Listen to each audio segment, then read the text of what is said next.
Hello YouTube, j'espère que vous allez bien. On se retrouve aujourd'hui pour une toute nouvelle vidéo sur la chaîne. Aujourd'hui, on va parler tuto. Ça fait trop longtemps que je vois des gens venir sur Discord, des gens que je connais qui me demandent beaucoup trop de conseils ou de réglages par rapport à OBS. Parce qu'il y a beaucoup de gens qui veulent se lancer dans le stream, mais qui n'ont pas forcément les bons réglages OBS. Donc moi, je vais vous donner mes réglages. C'est pas forcément les meilleurs de tous. Moi, je sais que ça fait 5 ans que je live avec OBS, 5 ans que j'ai jamais eu aucun problème. Donc, à vous de faire comme vous voulez. Moi, je vous donne mes réglages, etc. de comment bien régler son OBS pour stream sur Twitch, sur YouTube et sur toutes les plateformes que vous voulez en fait. Si ce genre de format tuto vous plaît, n'hésitez pas à vous abonner, mettre la cloche de notification et surtout mettre un like à cette vidéo. Super important. Ça m'aide du coup à me situer, savoir si vous, ce genre de vidéo et de contenu vous intéresse ou pas. Je vous laisse avec mes réglages. Bon visionnage à tous.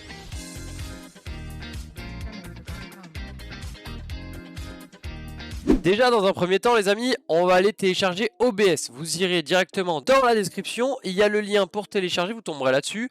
Vous avez juste à choisir si vous êtes sur un Mac ou sur un PC Windows. Après quand vous êtes sur Windows, vous cliquez sur un des logos, vous faites télécharger, ça vous le met dans vos fichiers, vous l'installez et après vous tombez directement, vous retombez là-dessus. Donc moi j'ai déjà toutes mes scènes etc. Je vous ferai un tuto aussi pour vous montrer comment essayer de régler, faire des scènes propres etc. Et quels réglages sont hyper importants, tout ce qui est au niveau du son, au niveau du casque, ce qu'on entend dans le casque, qu'on peut mettre comme musique sur le PC etc. Je vous expliquerai tout ça dans un autre tuto, mais si vous voulez le tuto, n'hésitez pas à me le mettre aussi dans les commentaires de la vidéo, savoir si vous voulez que je fasse d'autres tutos sur OBS, de comment moi j'ai organisé mes scènes, comment j'ai utilisé mes raccourcis à droite à gauche, parce que je peux me mettre directement en scène de pause comme ceci.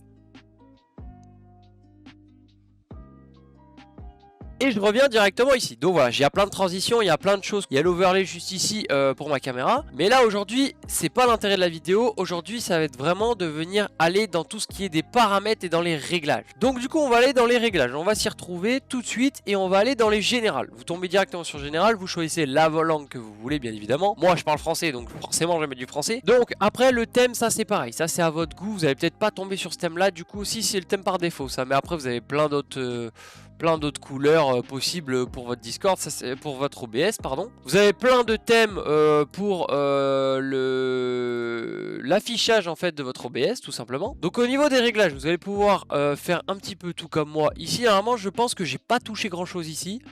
Donc ça va être à vous de copier exactement ce que j'ai mis ici dans les réglages.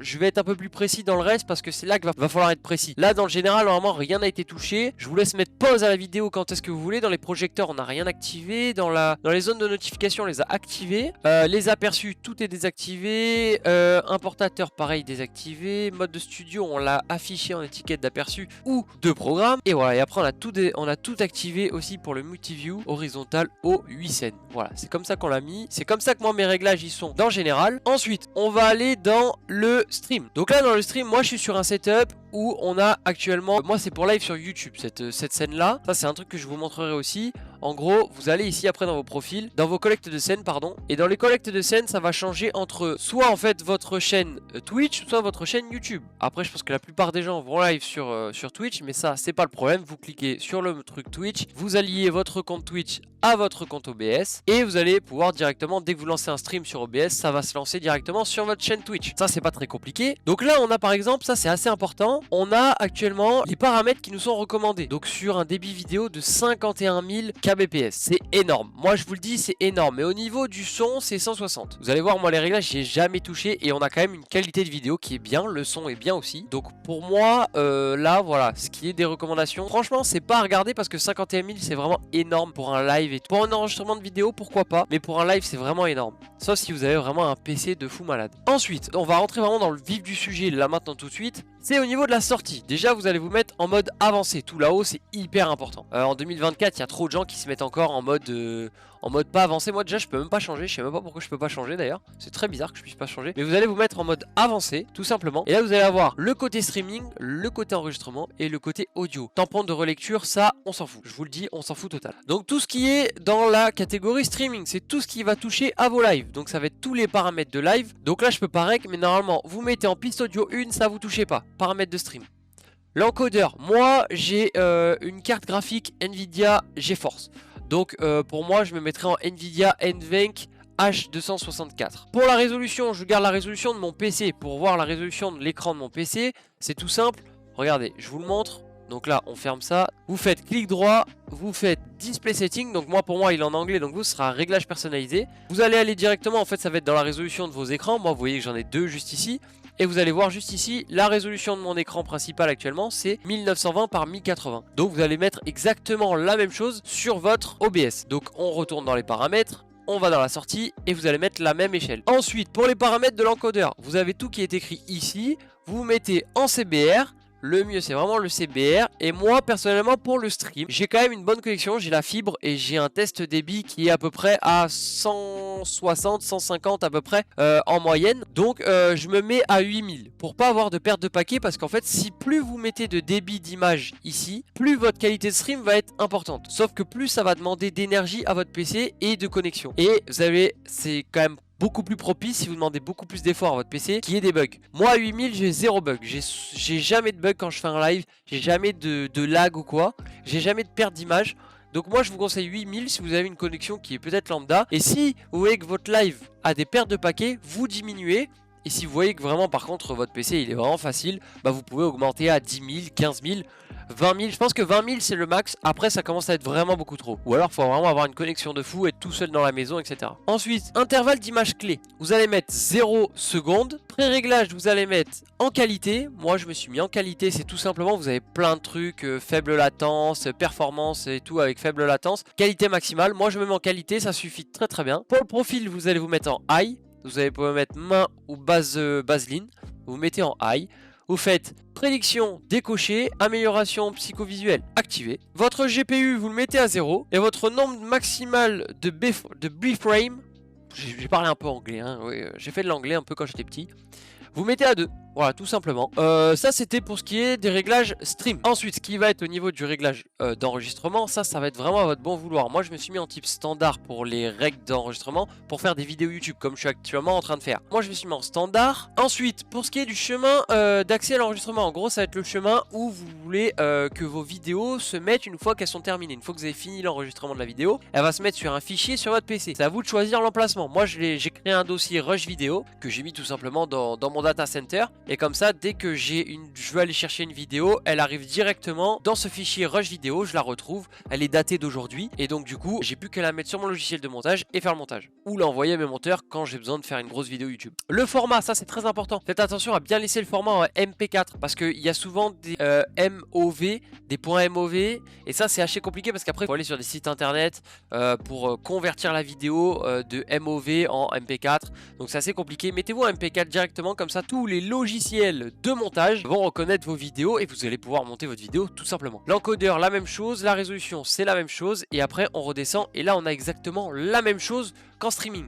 Vous pouvez mettre plus, je peux vous conseiller de mettre plus en vidéo. Moi je vous conseille de conseiller 8000 parce que c'est un peu la même chose que le stream en fait. Moi je vous conseille de laisser 8000 kbps parce que tout simplement en streaming ça marche très très bien. Donc en vidéo ça vous demande quand même beaucoup moins de ressources sur votre PC et sur votre connexion. Donc 8000 c'est pas mal, vous pouvez augmenter mais pas beaucoup plus. Je vous dis grand maximum 20 000, c'est en fonction de votre connexion et de la puissance de votre PC. Ensuite par contre pour le pré-réglage, là on va mettre qualité maximale. La différence par rapport à tout à l'heure, vous voyez tout est pareil, sauf la qualité maximale. Vous pouvez mettre à fond la qualité des pré-réglages, comme ça vous êtes tranquille et vous avez des super belles vidéos comme vous avez actuellement. Au niveau de l'audio, ça c'est super important et ça on en reparlera au niveau des réglages. Vous allez tout désactiver. Vous allez désactiver toutes les sources vidéo qui sont ici. Audio du bureau, 1, 2, micro et tout, je sais pas quoi. Ça, il faut tout désactiver, c'est hyper important. Vraiment, c'est le plus important de cette vidéo. C'est vraiment tout ce qui est au niveau, niveau audio, pardon. C'est vraiment de tout désactiver, d'être en mode stéréo et 48 000 Hz. Donc en fait, tout ce qui est ici, c'est hyper important de désactiver tout ça parce que en fait, après, quand vous allez venir mettre une source audio ici, vous allez mettre directement et choisir votre source audio. Parce qu'après, c'est votre PC qui va reconnaître une source et qui va la définir en tant que bah ça c'est mon audio du bureau, donc c'est l'audio de mon PC et tout. Là il faut vraiment le faire vous-même en ajoutant ici une capture audio entrée, une capture audio sortie. Vous allez vous mettre là et vous allez voir juste ici capture audio entrée, capture audio sortie. Donc ça, ce sera pour l'audio. Ensuite, pour ce qui est de la vidéo, donc là ça va être hyper important aussi, c'est la même chose, c'est la résolution que vous avez mis juste avant dans la sortie de streaming et d'enregistrement. Il faut laisser ce format là de vidéo, donc 1920 par 1080 pour ma part. Si vous avez des plus gros écrans, vous pouvez mettre beaucoup plus, bien évidemment. Résolution de la sortie, c'est la même chose, vous mettez les deux mêmes choses en format 16/9, c'est le format classique d'un écran de PC. Pour le filtrage, vous allez mettre les résolutions sont identiques, aucune réduction d'échelle. Et après, vous allez mettre valeur courante en FPS, vous allez mettre 60. Moi, pour ma part, je filme en 1080p, 60 images par seconde. C'est classique pour moi. Pour moi, j'ai jamais eu de souci avec ça, donc je peux vous conseiller vraiment de garder ça. C'est des réglages simples. Après, tout ce qui est accessibilité et tout, voilà, c'est des trucs de couleur, c'est pas très important. Les touches de raccourci clavier, ça, on en reparlera dans une autre vidéo si vous voulez. Et dans le système de avancé, je vous laisserai mettre pause parce que là, j'y connais pas grand chose. C'est des réglages que j'avais pris déjà d'un streamer, d'un ami streamer. Et donc, je vous laisserai mettre pause à la vidéo pour mettre tout pareil comme moi. Bah, tout simplement, vous allez avoir un bon stream et des bons enregistrements vidéo. Donc voilà, vous avez tout simplement mes réglages pour OBS. Dites-moi dans les commentaires si justement cette vidéo vous a aidé et si vous voulez plus de vidéos tuto dans ce style, parce que je sais qu'il y a quand même pas mal de gens qui connaissent pas trop. Et en 2024, il y a quasiment pas beaucoup de vidéos qui sont sorties sur les réglages OBS 2024. Je vais essayer de m'y mettre de plus en plus. N'hésitez pas à me dire si vous voulez un tuto de autre chose, je sais pas, de réglage de comment régler des scènes, comment mettre un overlay, comment mettre des transitions sur OBS. N'hésitez pas à me poser n'importe quelle question, j'essaierai de faire un tuto dessus. Moi, je vais continuer à faire d'autres tutos, des présentations de produits aussi sur la chaîne. Voilà, c'était tout de comment pouvoir régler son OBS en 2024. Vous avez tous mes réglages, je vous laisse aller faire la même chose sur votre PC et sur votre OBS Studio. Et n'hésitez pas à me dire dans les commentaires si justement les réglages que je vous ai donnés ont fonctionné pour vous. Je vous fais de gros bisous, à la prochaine, c'était Sonic Stag, ciao ciao.